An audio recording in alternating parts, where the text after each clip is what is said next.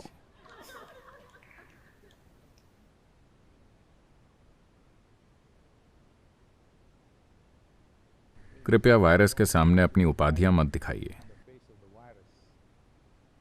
ये कोई भेदभाव नहीं करता।